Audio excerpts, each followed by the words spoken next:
Hi, Bosco. Hi, Tex. Hi, Kevin. Hi, Neil. Hi there. So apologies for not joining the meeting earlier, Tex. So Google messed up with the scheduling for me. No worries, we'll work it out. Yeah. So there is something urgent that I need to have resolved, unfortunately. We do have our resource now, so we should be able to get together some quick fire meetings as needed. Great. Are you available immediately after this call, Tex, Christian, and the resource? I would imagine. I can ping him and see if he'll join. Great, that would be great. Okay, let me just paste the agenda, the proposed agenda here. Yeah, I'll just send an invite to each of you. Yeah, Google Calendar, well, Google Meet has become very odd recently.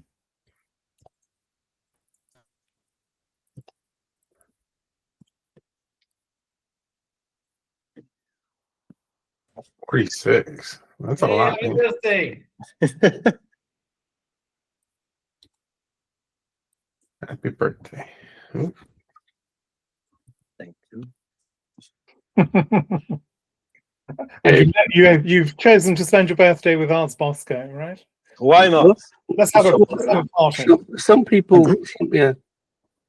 It's interesting how some people see that as a sacrosanct day, and other people just see it as the day after the day before. Yes.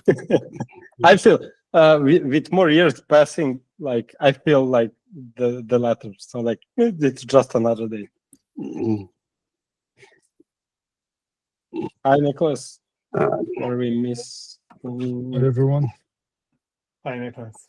Apparently, this is an interesting psychological trait, but we won't go into.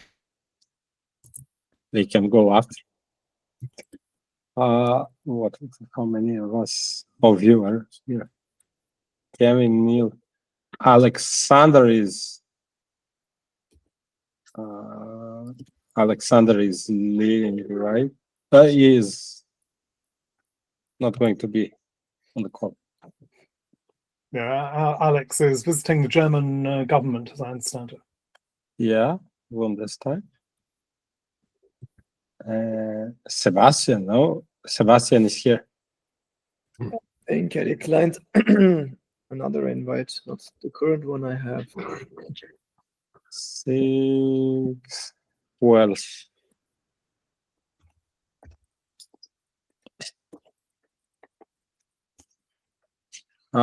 You die, right? He is missing. Okay. Okay.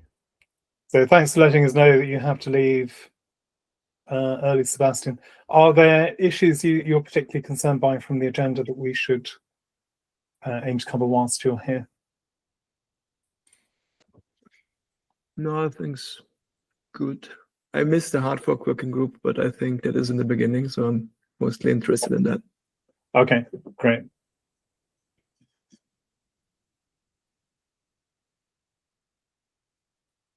And any items that anyone would like to add?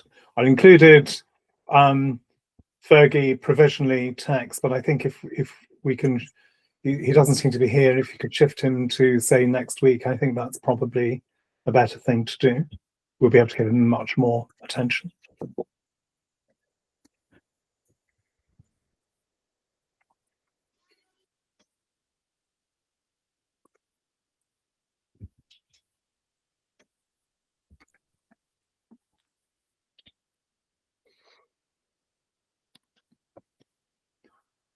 So just a quick check. We have 1, 2, 3, 4, 5, 6 TSC voting members present.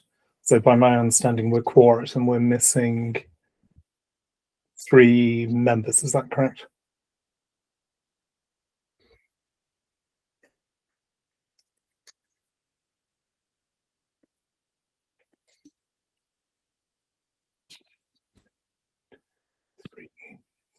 No, we have 6 voting members, so we're missing 2. So there's Duncan and Alex who are missing.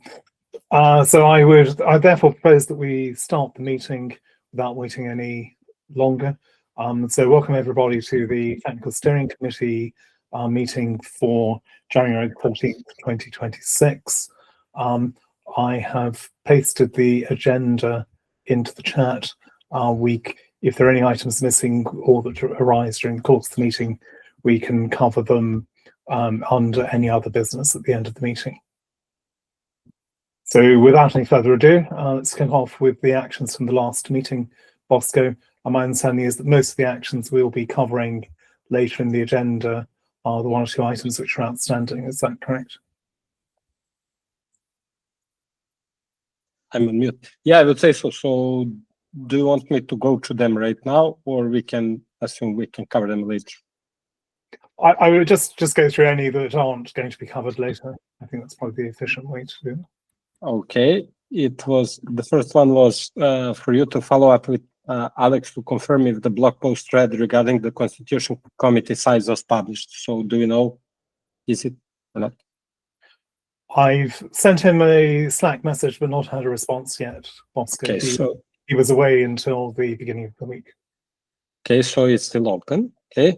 Still open. Yeah. Okay, for me to extend via you, so it was a joint effort anyway, extend formal invitations to the product committee for a joint session to align 2030 vision with 2026 goals. And that's supposed to happen next week, right? And you posted a message in Slack as well. Yes, so we'll do. So we've been invited to join the regular product committee meeting on Tuesday next week. So I've pasted the details into the Slack and into the chat for that. So in order to avoid wasting our time, I would hope that, so it's a 1.5 hour meeting, so I'd hope they would either cover the issue quickly, or alternatively we can delegate to a small group of interested people who can attend the whole meeting. But I don't think it's productive to attend a full 90-minute meeting for all of this group. So let's synchronize with Lorenzo on that and try to get an item on the agenda, Bosco. Okay, can you tell me how many people from here should be there, or will be there, or would like to be there? If you would like to be included in the call with the product committee, please raise your hand. So Neil, Ryan, do you want to add something, or you're just raising hand to say something? Just Oh, no, raise. I wouldn't mind being in the call. I have a lot to say on the topic, so I'd like to listen in if possible. Yeah. Okay. So raising the hand just means you'd like to join at this point. Okay. Okay. Great. Great. So we have Neil, Leandros, Kevin, of course, Nicola, Ryan. Sorry. Okay. Okay. The next action items merge for Ryan. Let them merge suggested edits from executives into the chain partition incident report and finalize the document for the board, and that was done. So the thing for the board that the report itself has been finalized, and we are still to understand what, at least myself and Ryan, what happens next. So from the perspective of the working group, I suppose it's going to be disbanded at the time being. There's no further work being asked for right now. Yeah, we have an agenda item to discuss that. So Yes, yeah. For TSC members, review the proposed metadata for Van Rossum 104, but that was already done and the action is submitted. Okay, so for all TSC members, review the draft TSC operational budget and provide asynchronous comment feedback before the next meeting. So I suppose that's also on the agenda, right? That's on the agenda. Yeah. For RAN, also on the agenda, prepare a formal presentation for this week, of course, regarding the proposal to increase K parameter to 1,000 and lower the minimum pool cost to 75. That's also on the agenda.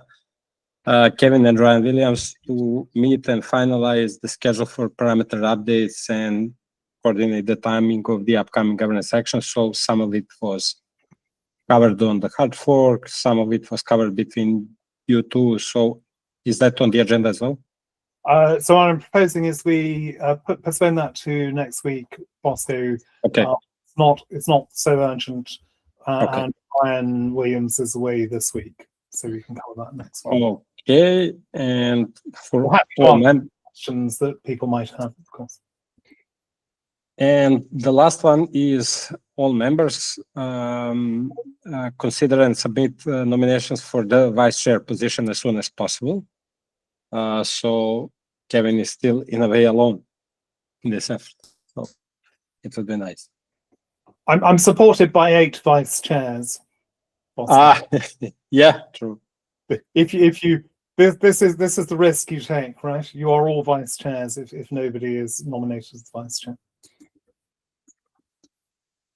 I would agree. So that concludes the list of the action items. So I suppose we can move to the agenda itself. So just to confirm, Bosco, I assume nobody has approached you about the nomination. About a nomination. Nope. No. Okay. I suggest that we have a discussion about that after the meeting. We certainly will want to have a vice chair in position, even if it's a nominal position.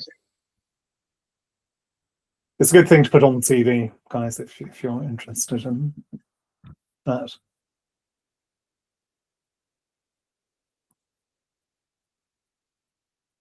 Okay, so shall we move on to the rest of the agenda? We can come back to discussion about the vice chair Yes.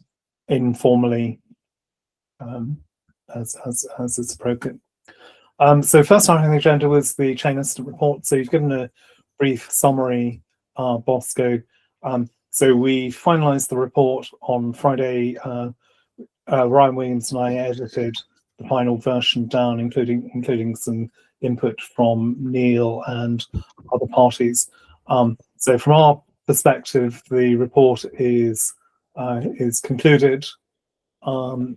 It is a purely factual report. We think it ought to be published as soon as possible if it's going to have immediacy.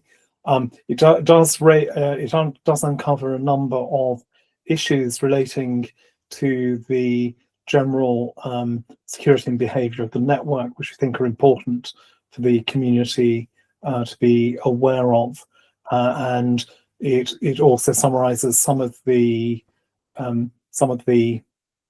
responses that the Security Council made to improve the instant response process.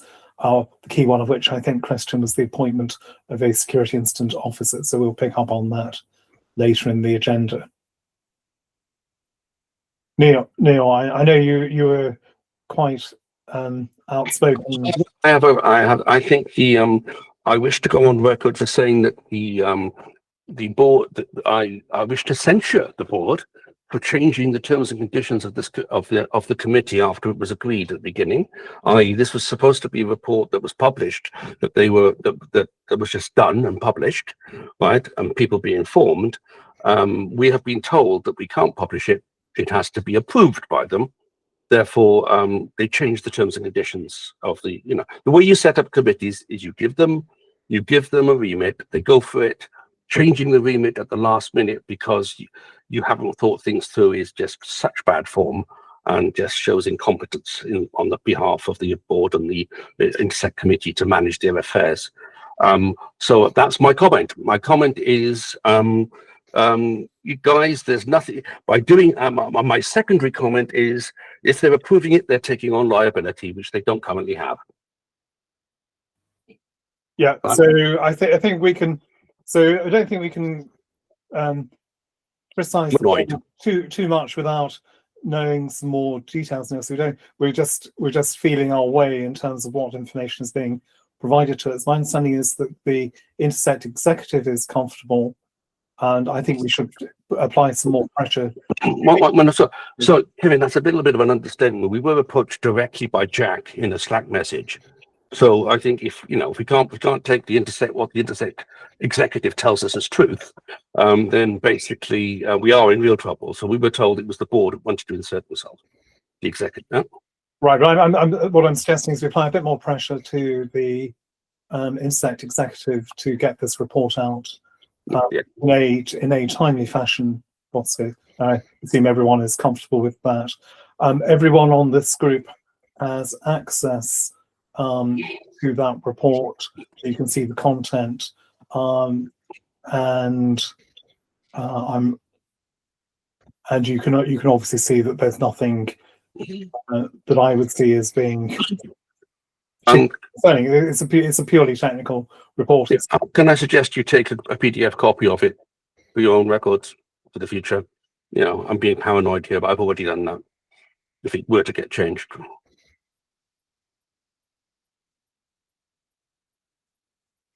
Just because I'm paranoid doesn't mean they're not out to get us. Okay, it's the standard joke at this point.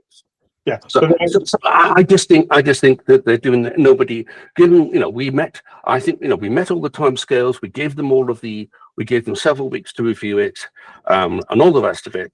And what I think basically, we met all the timescales we set ourselves. We even did that last Friday, and now due to this, we've now lost control of the process because they don't want it to be published until they want it to be looked over by legal. Right? That would be the wrong thing to do. Exactly. Exactly the wrong thing to do. So I think it's quite okay for us to take feedback. So we have taken feedback from the executive, and we have we've changed some of the wording in response to. What we can't do is to change the truth to suit some legal concerns. The truth is the truth, right? And that's why I suggest you take a PDF copy and we can do any comparisons afterwards. Because I think it's important to point out if such changes are made. So what I would propose from this group, or as Neil's saying, please do take a copy and for your own records. I will do likewise. I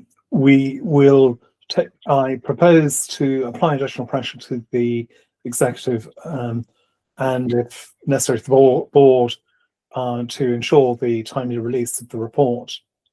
And we are also proposing, so the chain incident working group is formed under the remit of this committee. So I'm proposing formally that we close down that working group with your agreement. So does anyone object to that course of action?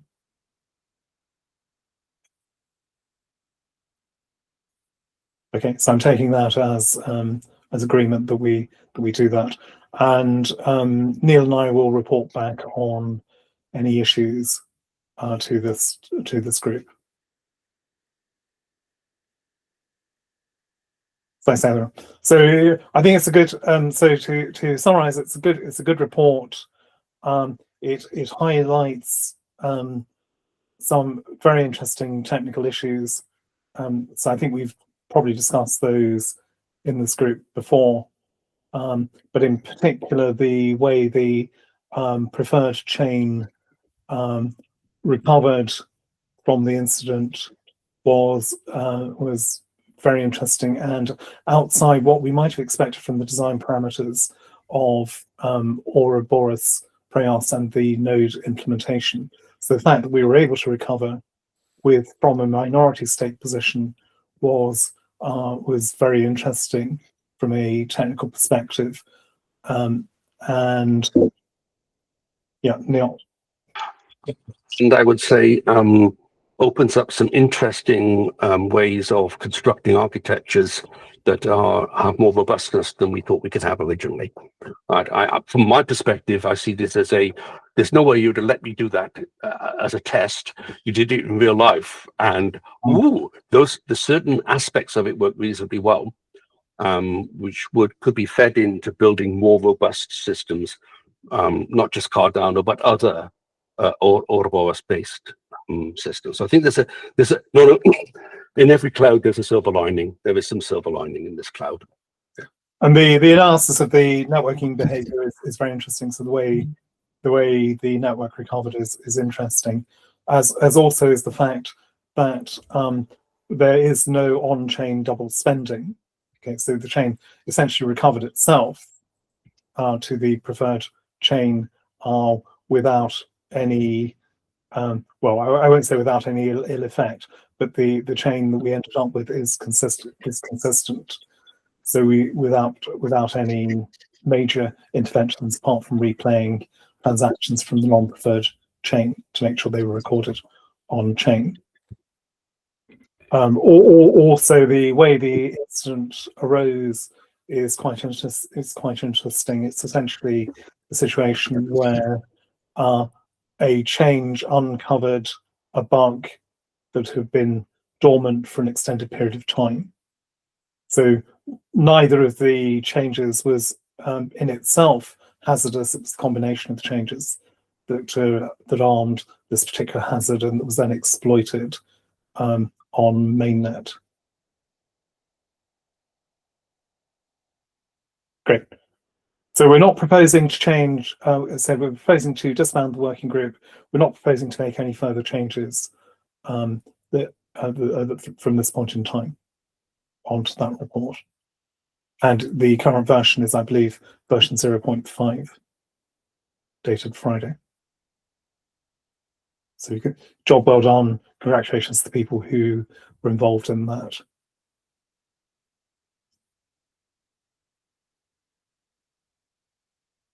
Okay, so moving on, next item on the agenda is the hard fork update. So I was proposing to do that with input from anyone else who was involved in the hard fork meeting. So the hard fork working group met on Tuesday. The most of the discussion focused around the timing of the hard fork event preparation from the Node team.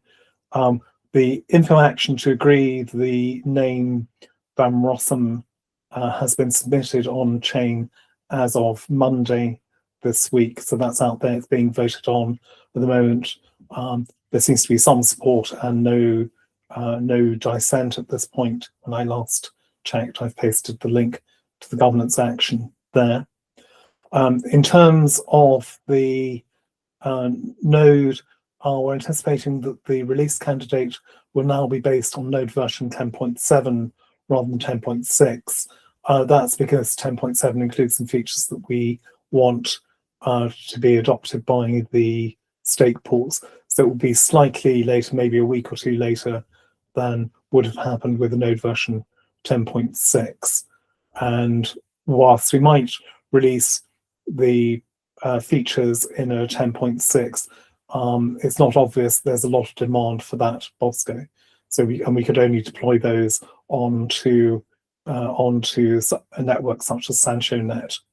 We couldn't deploy them onto Preview or Preprod.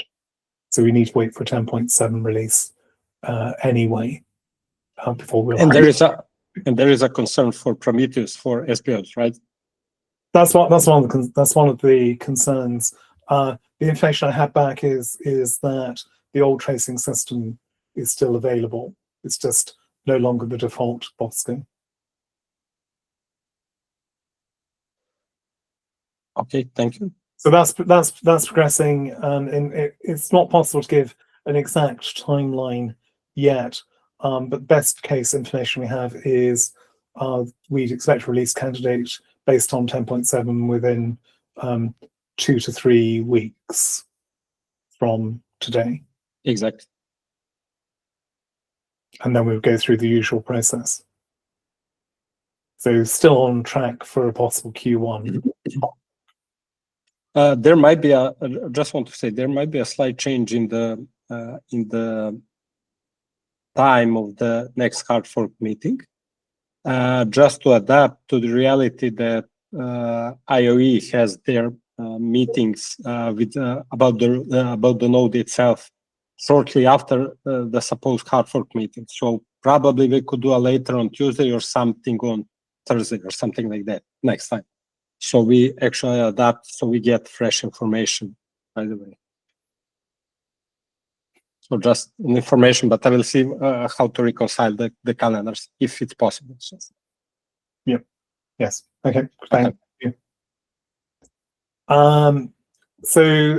We're the Plutus cost model settings for the new parameters and other changes will need to be, they can be set ahead of the hard fork. So I discussed that with Ryan and with Xiang.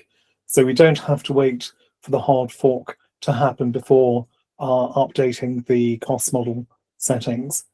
We'll double check that by deploying this on a test net. These parameters are expected to be passed on to the parameter committee on Thursday, tomorrow. I know there may be some slight changes following that meeting. So we expect them to be presented to the parameter committee tomorrow, but of course the parameter committee won't have had a chance to look at them before that meeting. So they'll still need to be reviewed, they'll still need to be approved. So there's probably about a 3-week cycle on that. Anything you want to add to that, Neil?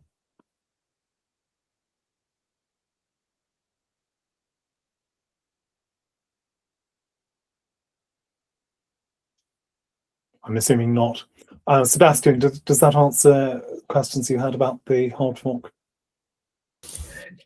Yeah, I was not having a particular question. I just haven't been subscribed to the calendar, and I kind of missed the meeting yesterday. Wouldn't have time anyways, but I'm booked for the next one to stay in touch. Great. So watch out for any possible time change then, Sebastian. Yeah. But at this point in time, you've still got time to prepare.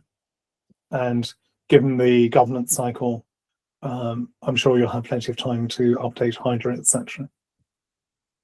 I relayed, for example, that piece of information, I guess already in December. I hope the team is prepared. I'm only advising them nowadays. Great. Thank you. So once we have the node version, the major thing to do is going to be to promote SPOs and tool providers to upgrade. So we obviously haven't started that process yet. When we do that, things will become more intense. Currently, the hard fork working group is convening on every other week. But once we get to the stage of needing to coordinate upgrades, I'd expect us to change to probably a weekly schedule. So it's starting to get real. Yep. Great. So if no further questions, we can move on to the next agenda item. So Ryan, we have promised you some time to present on increasing K to 1,000. I believe that's correct. Yep. So my my understanding was actually that this was going to be tomorrow during the parameters committee meeting. So I was putting together some slides for that, but they're not quite done yet. So I can share just kind of the main talking points, and we could do the full thing tomorrow or whatever you guys think is best. I also have these slides for a proposal to lower min pool cost to 75, and I do have the slides done for that. So how much would you like me to share today, and how much would you like me to share tomorrow? I think this group would be interested in seeing that not everyone here is on the parameter committee. Gotcha.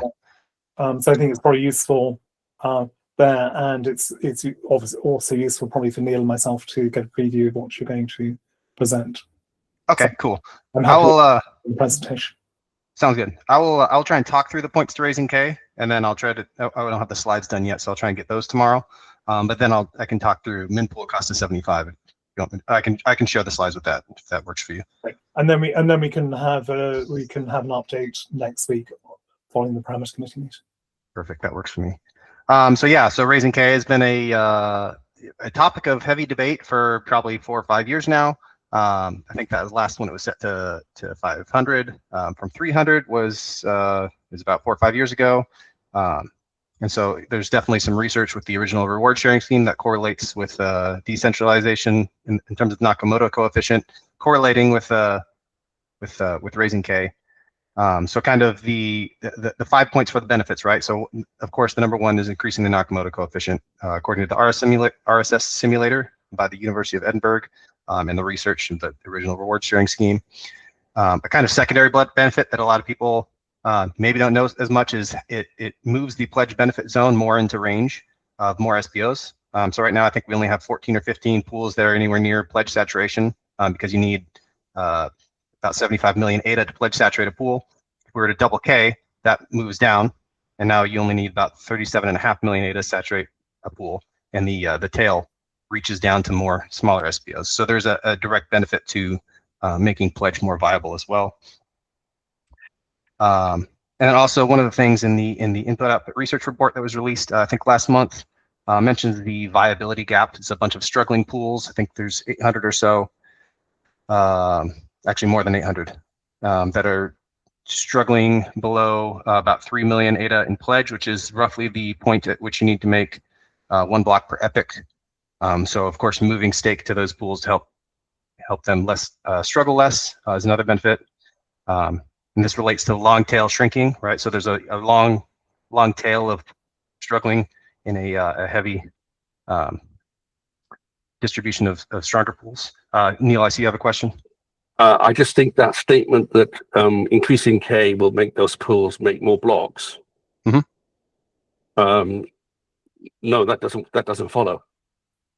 Because Well, basically, in the sense that having increased the number of the point is they're still going to be selected on the ratio of their weight. Mhm. Right? Okay. So if they're already struggling and other people split their pools, they're still going to be struggling, is what I'm Yep. saying. Okay. So I just think I'm just pointing out, I think that's a false I don't believe you can justify that statement. That's what I'm saying. Right. I actually have both of those concerns addressed. I'm going to list the. Okay, Yeah, yeah, Matt, but break through the just saying benefits. you're making this. It sounds like you've made the assumption that but changing will change the value, but actually going to change the whole distribution at the Right. same time. So I guess the easier point to make on that is it'll cause some stake to move, some of which might go to those smaller pools. Is that a fair statement to make? Not necessarily all of it. So some portion will surely be stuck in pools that will split, but some portion will likely move to smaller pools. Yeah, well, but the point is, in order for it to be viable, a certain fraction has to move to them, right? Yep. And I'm saying, finger in the air. I haven't done the arithmetic. Have you done the arithmetic? How much fraction has to move to them? Because my guess is it's not likely to happen because it's going to be a large fraction. A large fraction. We can have this discussion tomorrow. I'm just saying I wasn't going to let you make the bland statement without justification. Right. That's fair. I have done the math on how much stake would be affected by changing levels of K. I have not done how much stake would have to move from those pools to a distribution of smaller pools to make them viable. So I can do that though. Yeah, please do that because last time, many years ago when we did it, we basically saw that it may have enabled 3 pools or something. Are you with me? The numbers are really small. They're not, part of this is I'm trying to be clear to people that the size of the change that this will make, because you haven't yet talked about the downside to the rest of the community about making K bigger. And you have to mention that. Yeah. So that was 4 points. The 5th point that I wanted to touch on was there is pressure for more SPOs right now. So there's roughly 3,000-ish SPOs, and the network is set to 500. So there is a sign of demand for more SPOs. So that's the 5 points for benefits of raising K. The frequently cited concerns I have, 2 of them which you touched on, is one that pools that would be oversaturated by a change would simply split into more pools, which would subvert the change, right? Like how many of those pools, if you're oversaturated, why would you not just spin off a second pool?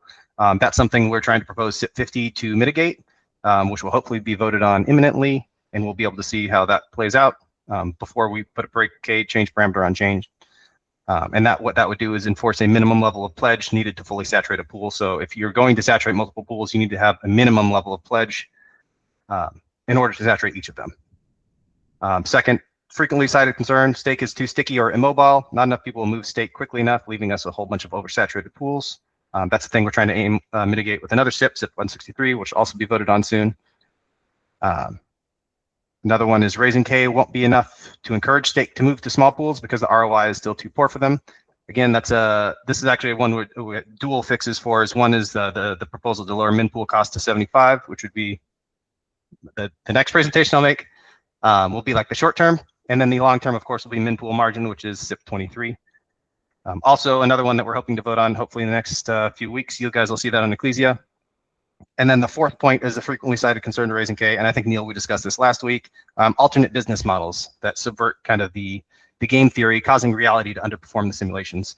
I'm personally of the opinion that this is kind of an intractable problem because there's no way you're just going to realistically tell charity pools and centralized exchanges you can't run your business like that anymore. So they cause us to deviate from the simulations, but I do think that the expected trends for the parameter changes will remain, right? So we're not at 144 or whatever the RSS simulator says we should be at. We're much lower than that, but that doesn't mean that Raising K won't, increase the Nakamoto coefficient and increase the pledge benefit in the ways that we expect it to. And that's pretty much top level points. I'll have slides for you guys tomorrow. I can put those together. I started putting them together. They're just not done for this meeting. If there's any more questions, pushback, comments, concerns on those points, other than the ones Neil already addressed?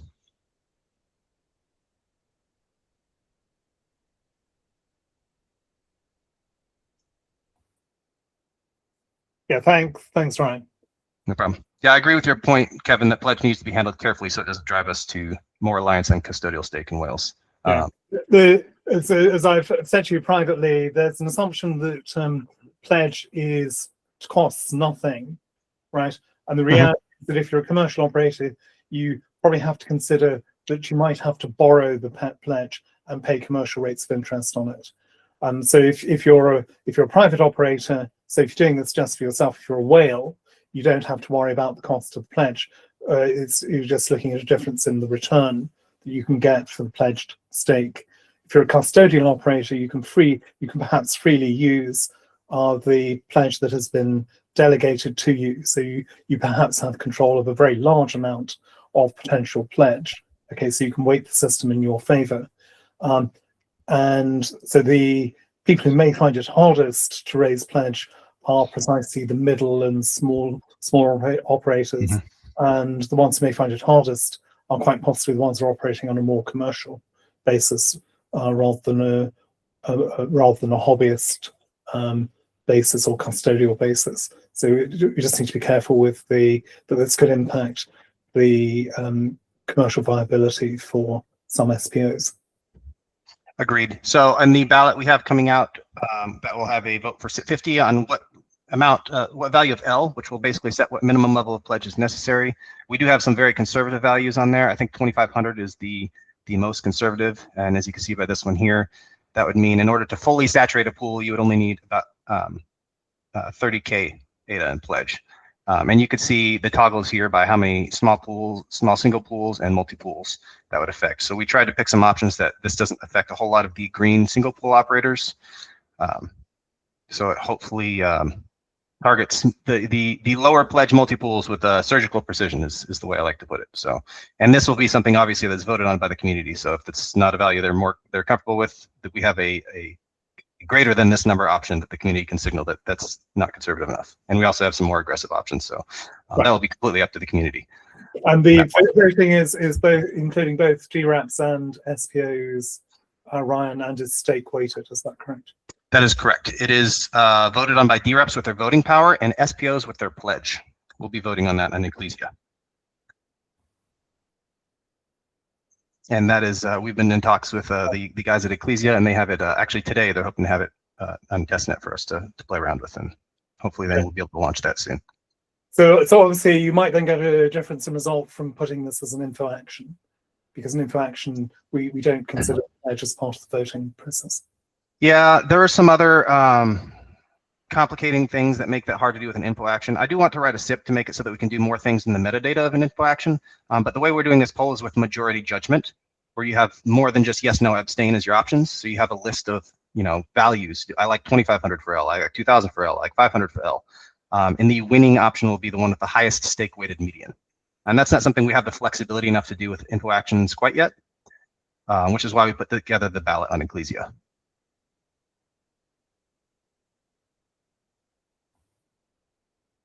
Yeah, and I can actually share that ballot with you guys here in the chat, just so we're not talking about. All right, I guess I'm sharing screen.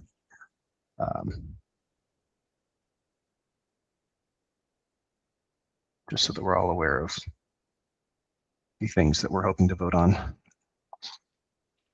That's pretty much it for the stuff on K. I do have slides for the proposal to lower min pool cost to 75. Do you want me to go ahead with that, or we can move on to other things, whichever you guys think is. Yeah, no, we can go ahead with that. I just want to confirm for the benefit of anyone watching the recording, that's a public link. So we can make that available to anyone who wants to. Yes, that is public. read that. I don't Great. think this. Any further comments on increasing K?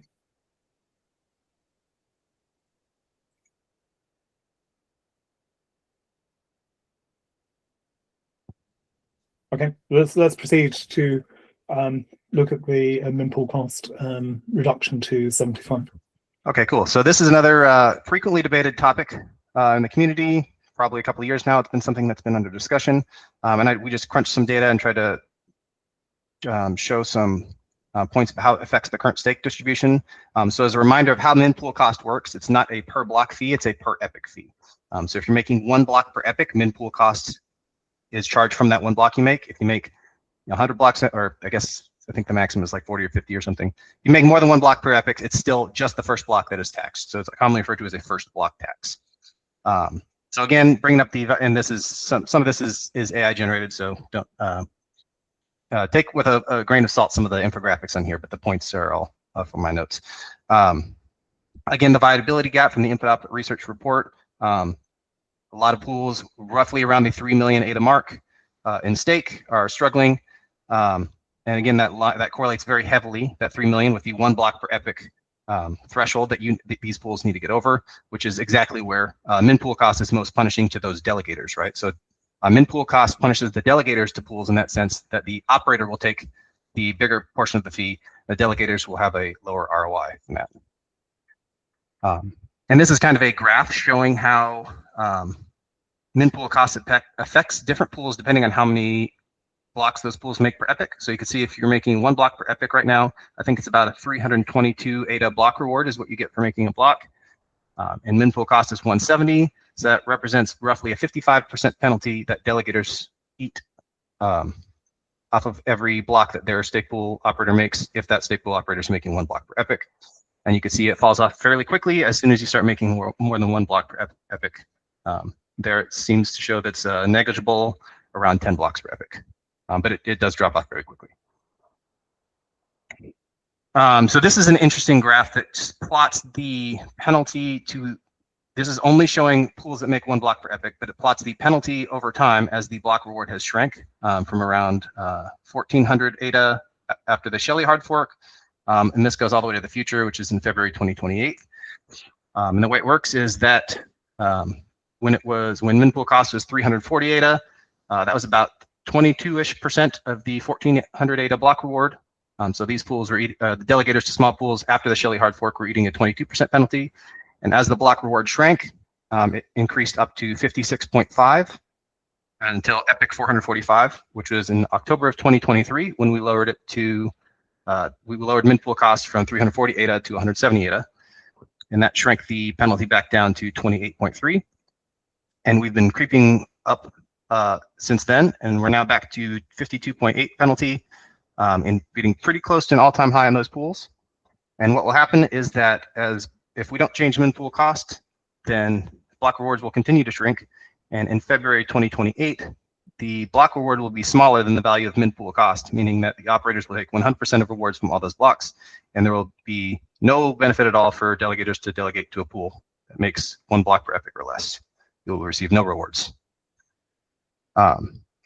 And so this is this kind of correlates for why I want to just check how many pools are making 1 block per epoch at the moment.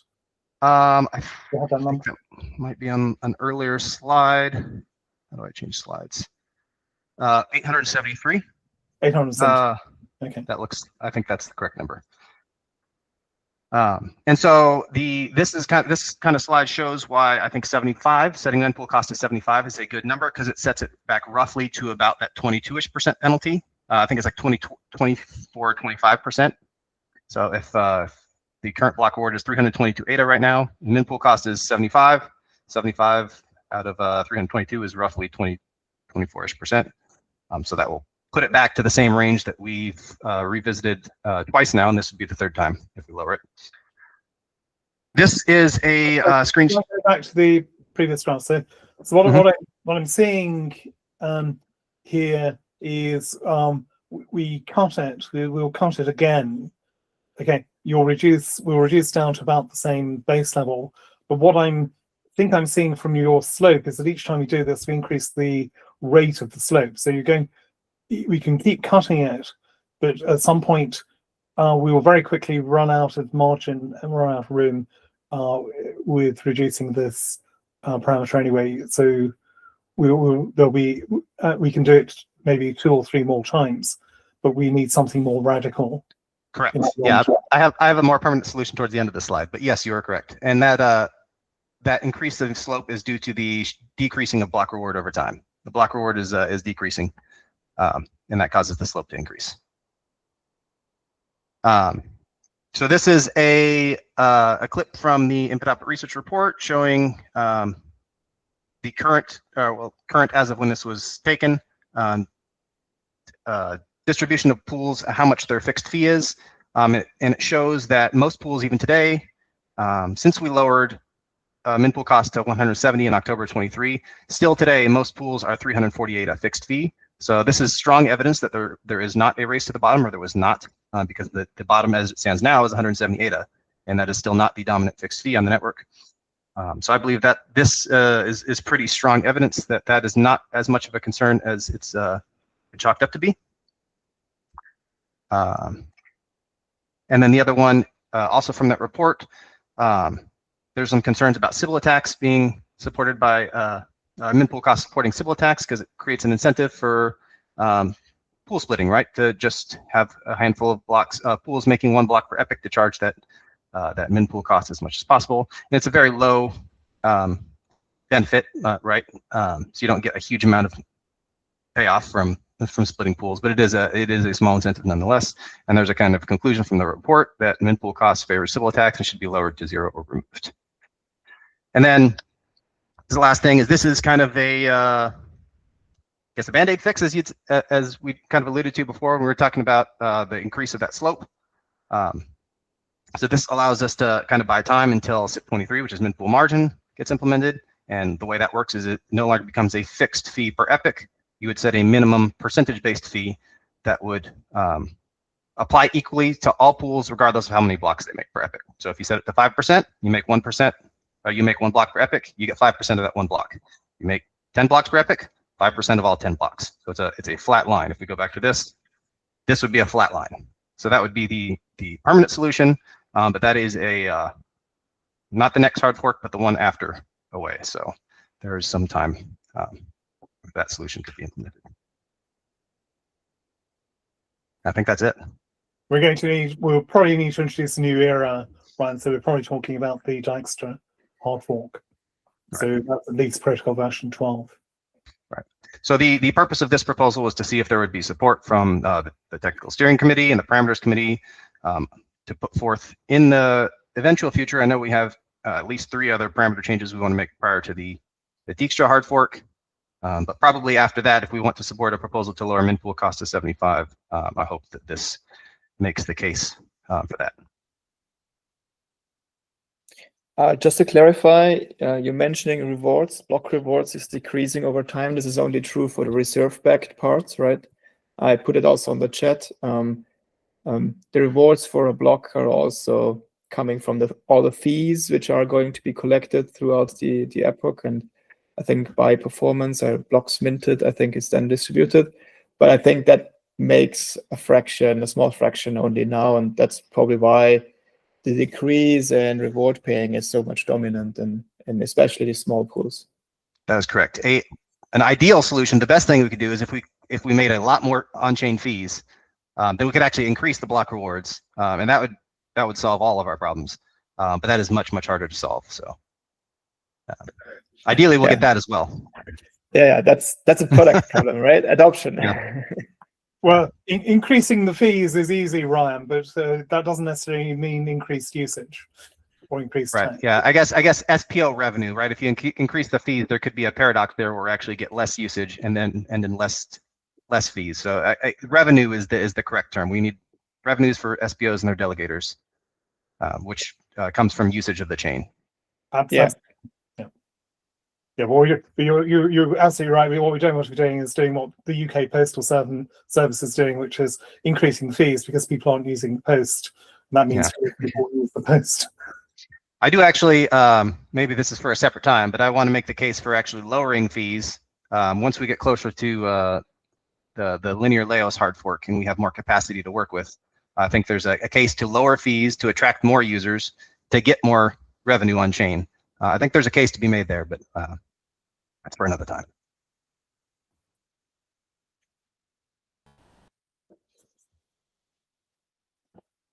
Nicholas, you have a question? No, just a remark on linear Laos. One thing is that one of the idea behind linear Laos was actually to try to cover the reward through the fees. So basically, if you lower the fees, you are defeating one of the goal, or at least you need to find another equilibrium. So it's a well-known problem of usage versus fees. So Right. yes, my understanding is that that Laos has everything to do with capacity. It doesn't necessarily mean there will be any more usage of the chain at all, right? So if we have the same usage, but we 10x our capacity, we're in the same boat, right? So we have to also get increased usage in addition to increased capacity. So yeah, that's it. Yeah. Yeah, that's all I have to share for this. So appreciate.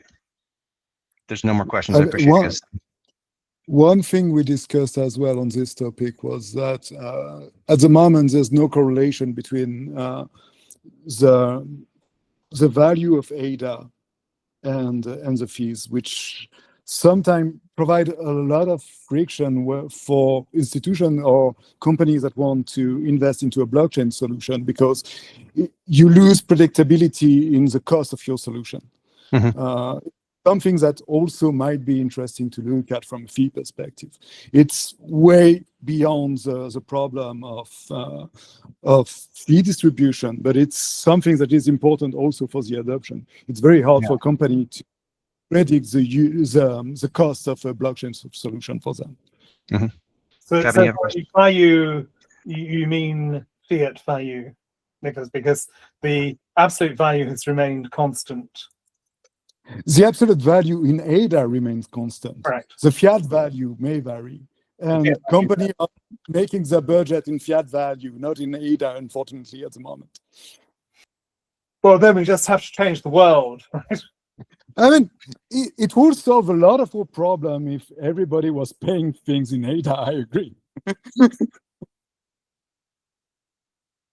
I just wanted it to be clear that so to do that. So there are two ways to do that, Nicola, and we've seen both of those. So one of them is to use some kind of oracle, price oracle, which adapts the fee value to the fiat value of ADA, and the other is for the economic parameters working group to review the fees price against fiat value and regularly, and to follow that on a slightly longer term trend. So maybe every 3 months you look at the current value and you make an adjustment.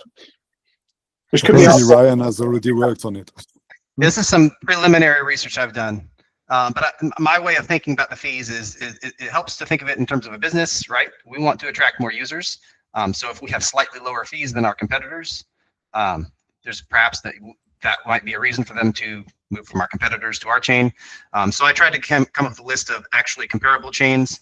So we obviously can't compare Cardano to Solana because our architecture is completely different. So I tried to get some other similarly designed chains and show how our fees compared to them in a chart. And I do think that there's some, both in terms of fiat value direct and normalized by block capacity. And this includes an estimate about before and after linear Laos. But this kind of research, I think, is helpful to think about fees. I would just caution about seeing price as the major factor in this. A lot of this is stickiness. And I mean, it's actually barrier. There are different barriers. This is not the big barrier to entry. Mhm. Yeah, right. This is if anything, this is a minor barrier to entry. Nobody's thinking, oh, the long-term ADA price affects my decision at the moment. As I far do as we think can tell. there are definitely more stronger effects we need to consider, constraints we need to consider, security constraints, sustainability constraints, but we have some boundaries, some bounds I think we can work within to look at this. But this is a future research problem I've set aside for myself. So at some point, I'll remake that case. Okay, so thank you, Ryan. Conscious of the time, but thank you for the presentation. It's been interesting to see your take there. Thank you. I assume we're okay extending the meeting by a few minutes so we can get through more of the agenda. Does anyone object to that? No. I will Okay. need to have a text is going to be here, but I will need to drop in 5 minutes and we have another meeting. Fine. So do we want to prioritize the remaining agenda items? So Fergie Miller from iResearch has kindly offered to present the 2025 end of year report to us. We've covered part of the 2030 vision. So Leandro, you've produced a document which I've printed off, which criticizes the KPIs. Do you want to have a quick discussion of that prior to the meeting next Tuesday, Neil? Yeah, thank you, Leandros. That was really useful. I think it would be well worth us having a meeting before we talk to them next week, so that we can revise. I mean, I don't necessarily agree with everything that's said, but it starts the dialogue. Yes, for this process, because as you know, you're pointing out that a lot of these numbers don't actually help. They don't correspond to any form of sustainability point, or they don't correspond to something else. So how they were picked, and why they were picked, and what happens if you miss them, is the whole conversation that products have to at least wash their own face. Right? So Leandros, are you happy to share that document, bearing in mind that we're on recording? So you're happy to? I'm unfortunately, I've got to step out at this point because I've got some other things to do. But I mean, if we could, I'd love to have that chat conversation before we talk to the committee next week. Yeah, definitely. I would like that too. The document for now is nothing that indicates the will of this committee. I just created it as a starting point. We can talk about it, negotiate. We are many people here. Each of us has different things to see. Nicholas already corrected a few things I got wrong. They have been fixed. And I would love for this to evolve in something that is the consensus of the committee. Okay, so shall we then schedule a meeting out of bound before Tuesday, when we can meet as a small group to discuss that? So and that may not be the view of the whole committee, but at least it's a view of, it's more than one. It's been chewed over, which I think is important. Yeah.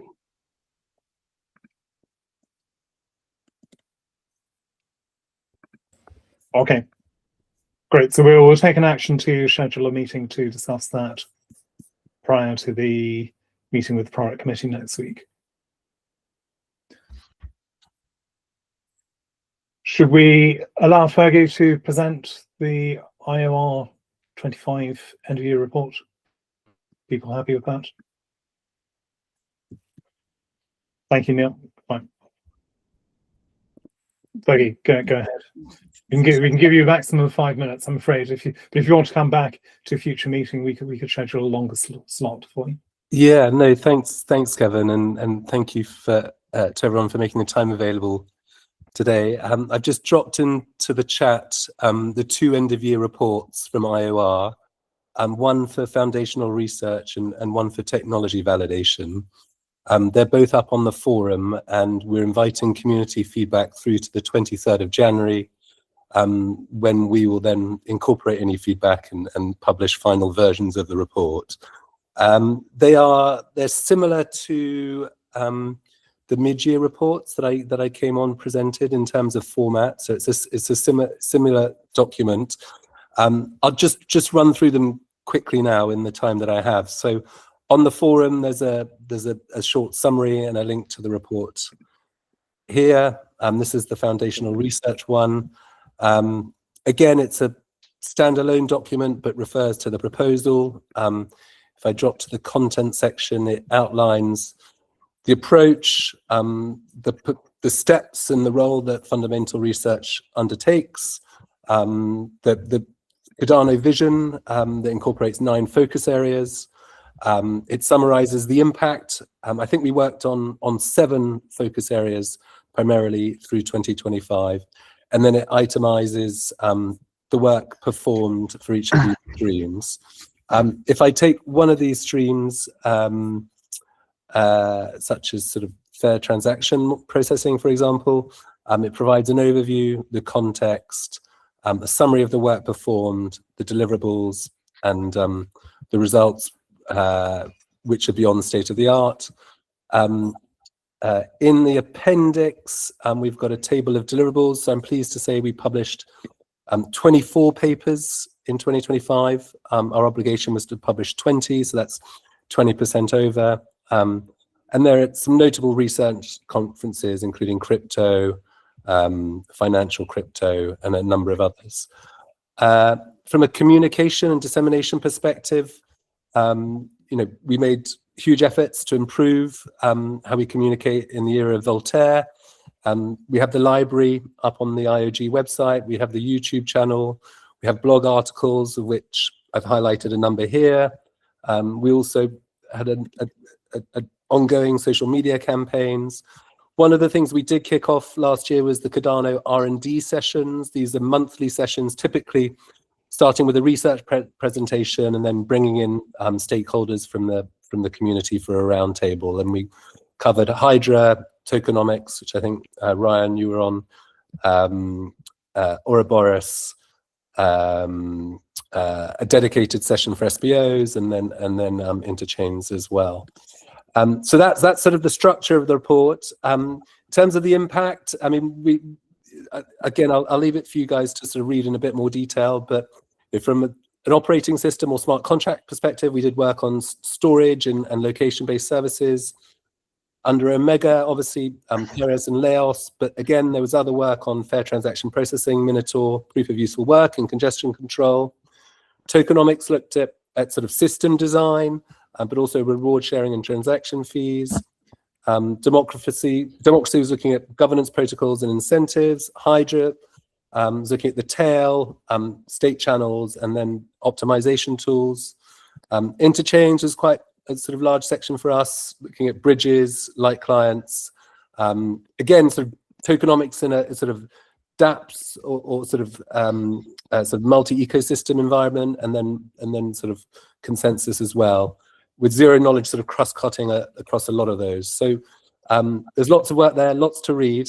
Nicholas, I know you're on the channel, on the call. Should I sort of ask you just to sort of talk through the technology validation report, if that makes sense?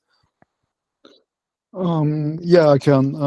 I think, well, the major piece on our side was definitely Laos. Anti-grinding, I think, anti-grinding is probably less value that it should have, as it's probably a bit too technical, but it can provide pretty good result in terms of having a faster settlement than what it is today.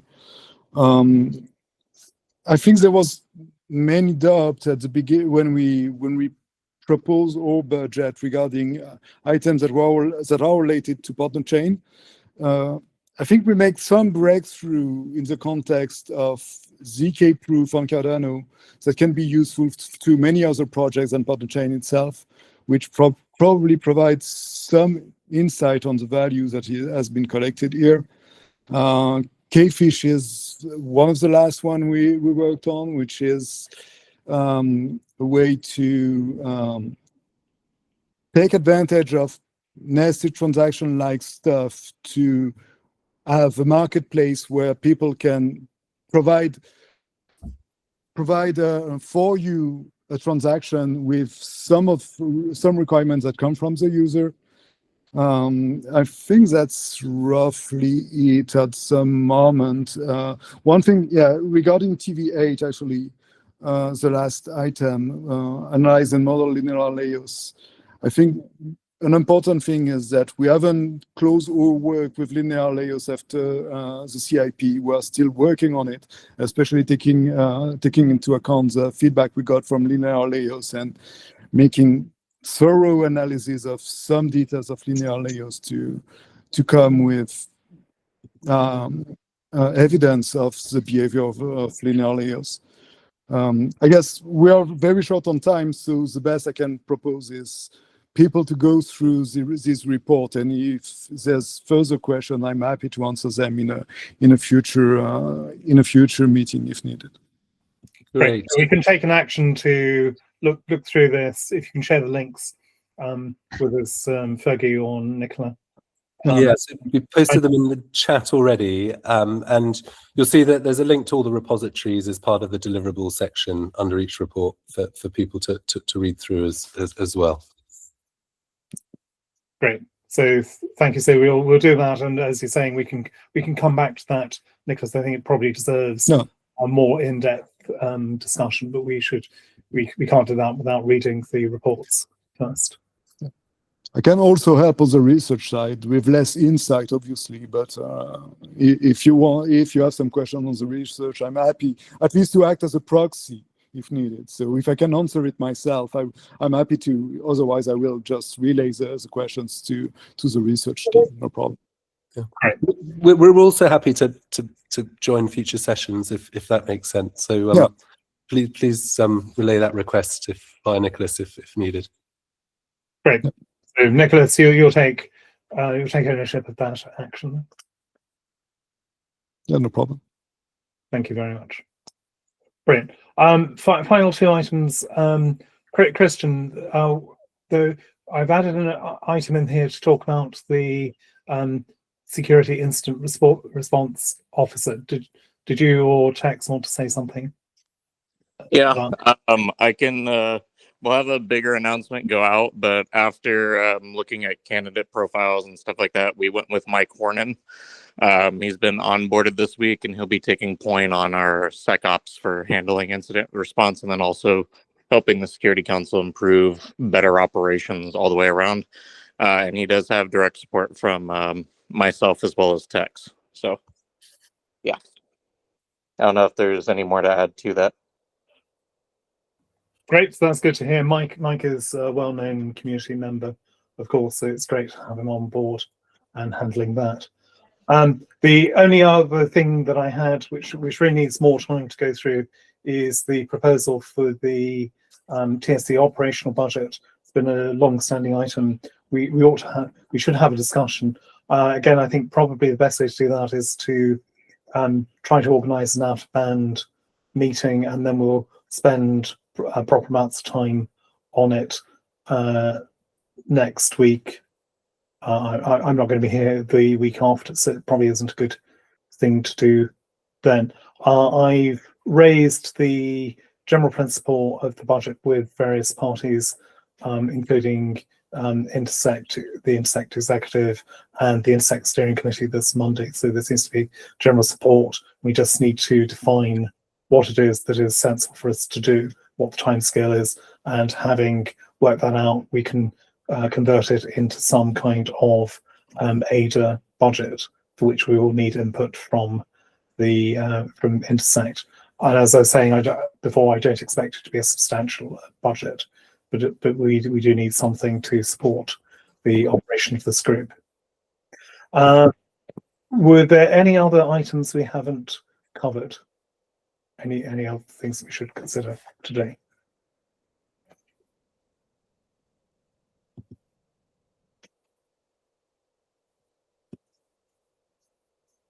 I'm taking that as silence as a resounding no. So thank you all very much, everyone. I'll look forward to seeing you again very shortly. The next meeting of this group is at the same time next week. We should also consider moving the time to avoid conflict with the Layer 2 working group. So let's reconsider that next time. Thank you, everyone. Thank you. Thank you, everyone. Bye-bye. Bye. So.